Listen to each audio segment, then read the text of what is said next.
Bonjour bien-aimé. C'est Willy Kapanga Chamande, je suis président de l'APA, Action Peuple d'abord, Rasben. On a qui lobby congrès ça qui n'a parlé du peuple, discours président de la République et à l'obaki est belé. Donc on y retenir un discours chef de l'État. Bon, le chef de l'État appelle ça qui discours programme, c'est-à-dire discours où il y a Makambo Nyo Salamaki depuis temps oye moko akambaki mboka na temps oyo après poste gouvernemental. Alors, le discours a touché tous les points de la vie, c'est-à-dire des aspects nyonso ya vie à Moutou, à Touchaki. Il a parlé de transport. Justement, il y a notre pays sera doté de 9 avions. Il y a Sika. C'est-à-dire depuis Mboko, il y a plus de 30 ans, il n'y en a jamais eu d'avion à Sika. Crash is seulement. Côté salaire est combattant. Pour les bâtiments, ils ont des soldats, ils ont des militaires, ils ont des policiers, ils ont des travailleurs, des ouvriers, même des nandako. Ce sont nos frères, ils doivent être récupérés sur les sociales. Alors, Koli Abato, c'est l'année de l'action. Action peuple d'abord. Action, c'est-à-dire on va mettre en œuvre Makambo Nyos à la Kibiso.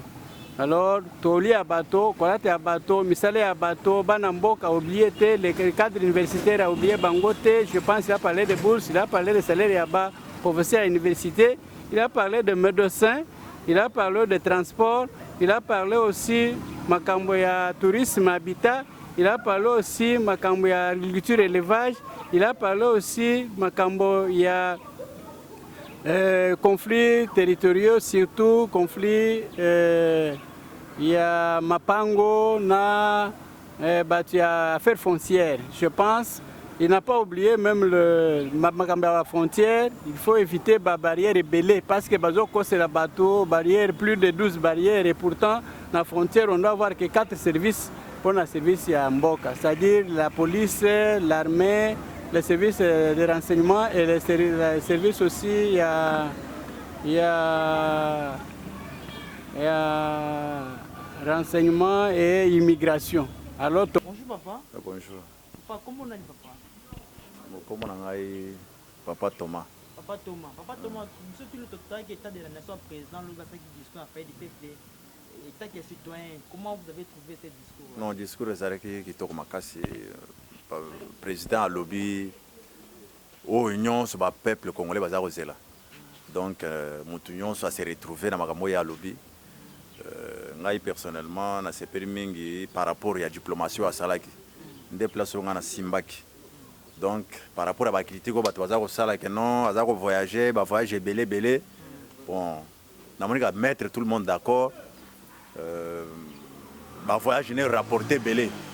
Parce qu'à lobby que Congo ezalaki koyebana te na mokili siko na minute oyo kombo ya Congo eyebani na mokili et surtout lelo oyo pe bakoki koloba makambo ya Congo pe azala wana ke liboso ezalaki soki balobi makambo ya Congo absent, mais pour le moment on peut parler de Congo avec les Congolais aussi.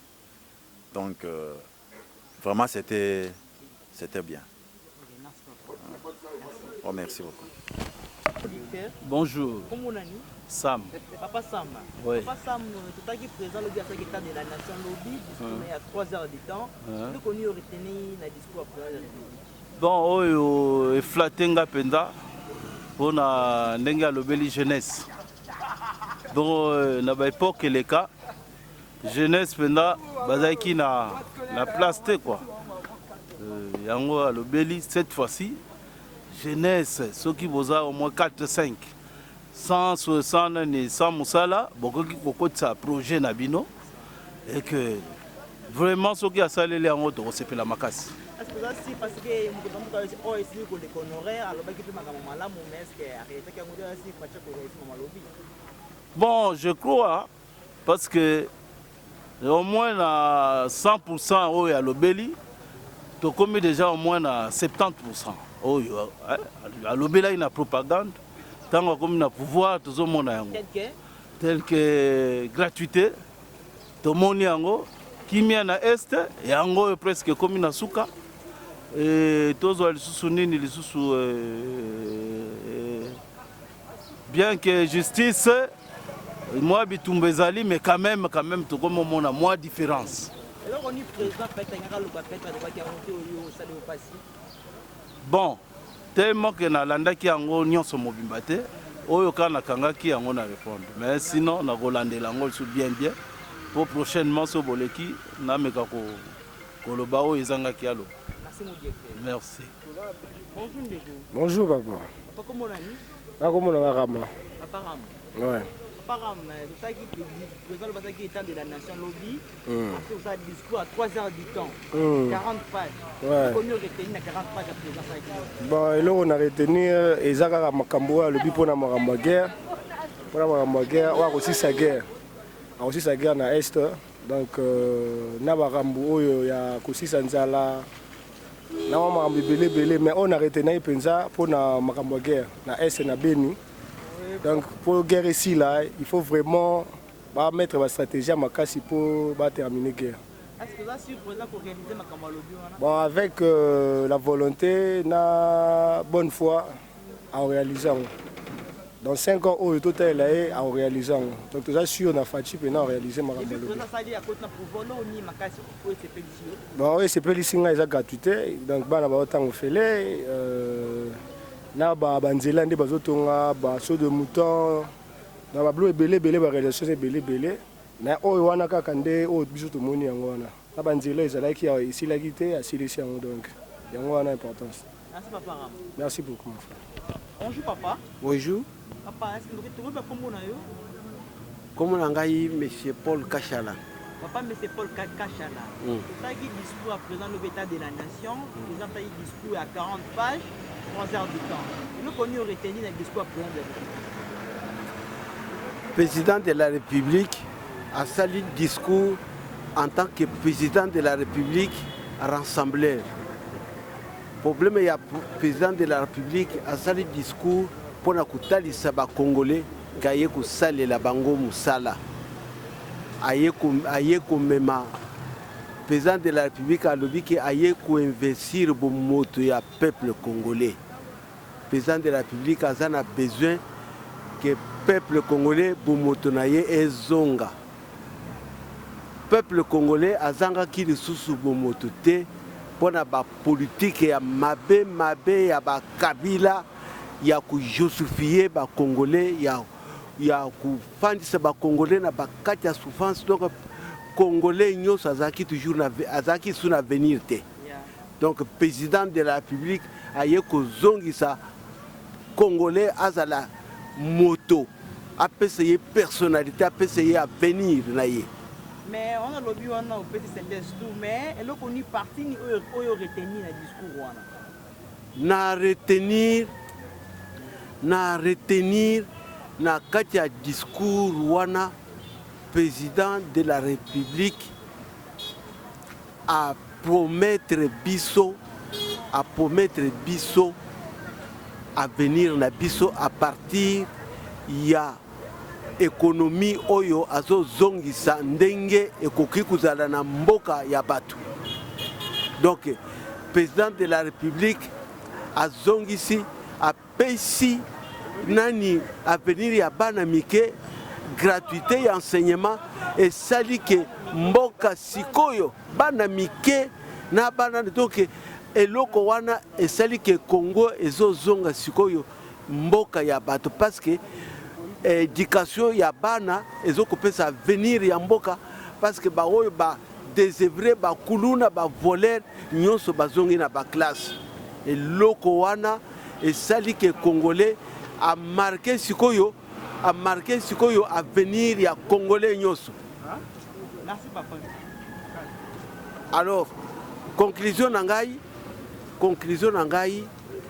et kokuza la brutal nde kaka a lobike année 2020 ezali année d'action et puis justice pour tout le monde na kati ya justice asalela eloko wana ya justice nde eloko ekopesa sikoyo mboka atombola mboka na ye likolo.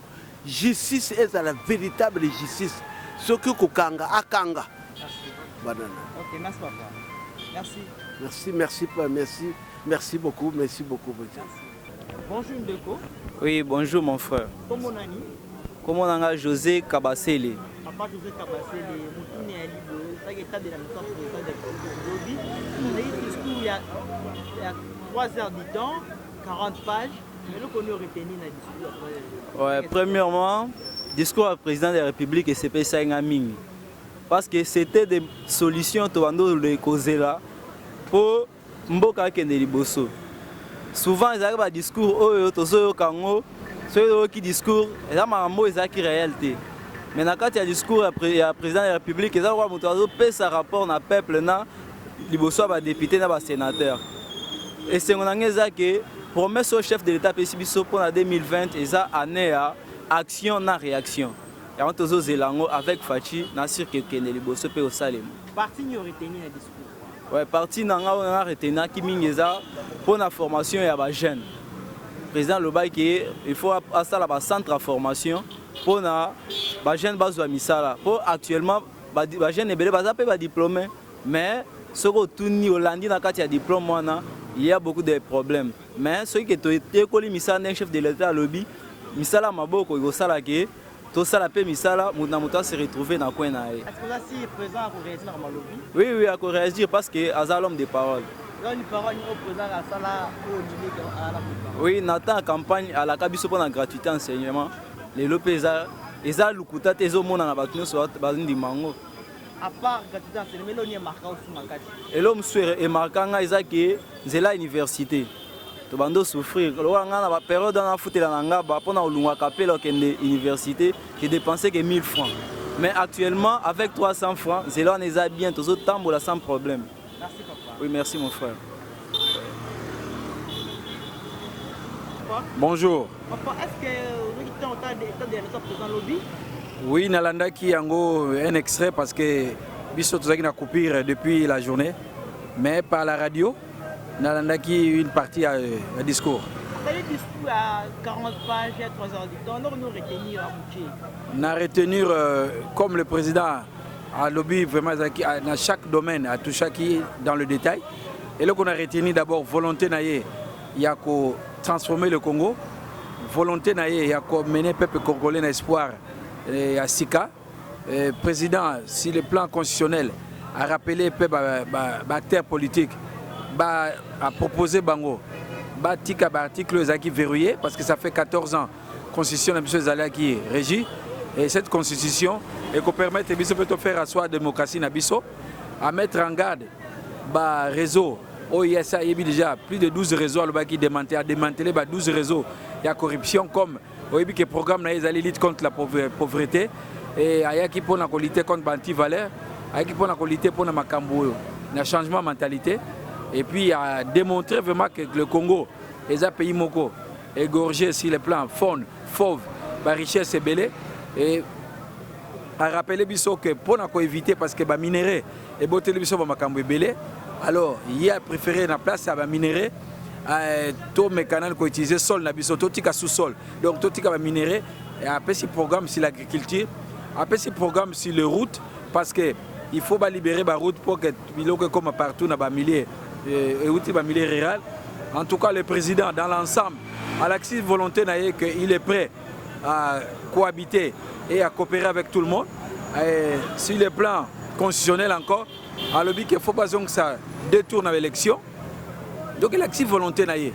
Donc, je crois dans l'ensemble, le président a démontré qu'il y a la volonté. Est-ce que vous avez réalisé? Nazasir parce que surtout lundi pendant 10 mois,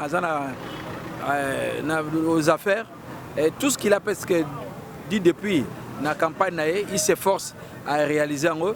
Nous sommes tous sur le terrain et tous le monde si SNEL, la régie des eaux, la société Mingi Oyo, va bénéficier qui programme à 100 jours et ça peut évoluer. Donc s'il a réussi avec le programme de 100 jours sur les routes, sur l'énergie, je crois qu'avec la tournée européenne américaine, nous avons investisseurs bazoya, nous avons quelques appuis qui est sur le plan financier, je crois qu'il va le réaliser. Surtout qu'il nous a promis que 2020, c'est l'année de l'action.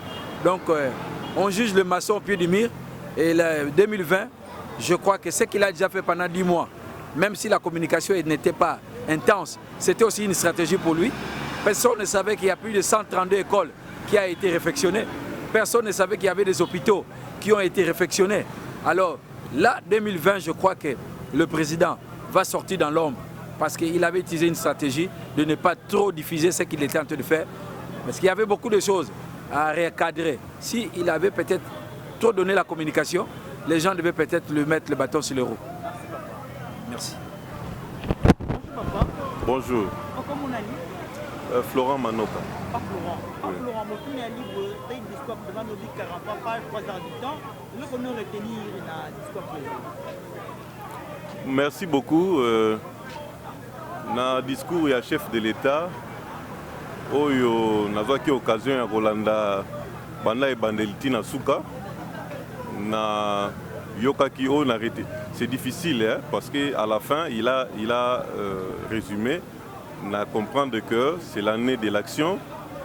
Il a prôné l'amour, il a prôné la cohésion, l'unité nationale pour Mboka et tongamaka na effort ya mutu moko te. D'ailleurs il a reconnu na kati ya discours wana que réussite, il y a RDC, il y a un Congo prospère, et Zali, pour un bâtonnionso, pour un effort, il y a bâtonnionso.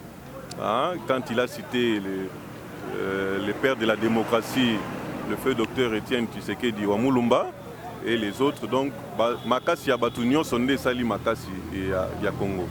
Donc,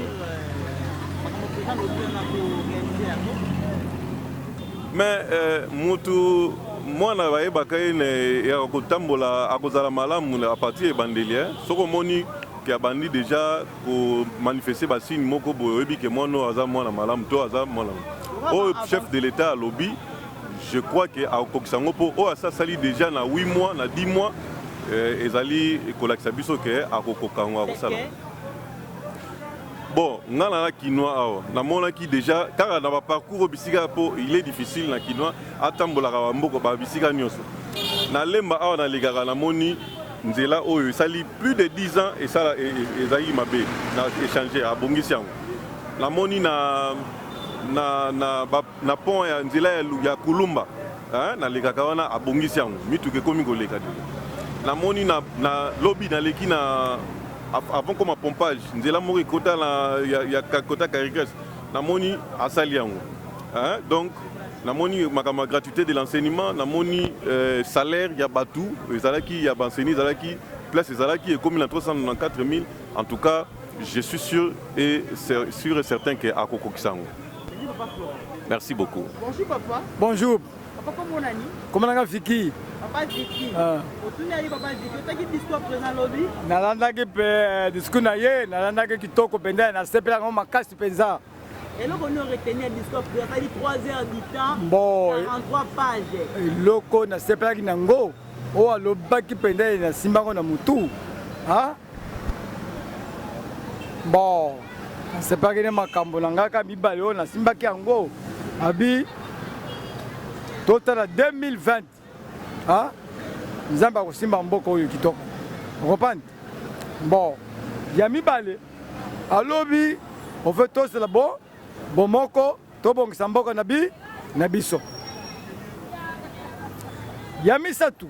Alobi, babaria nyonso ya mbringa nyonso felu, elu naba, nabanzela. Ya 4 alobi boye. Namoni ba jeune bazo ima mais na ko sepe sabango kaka en 2020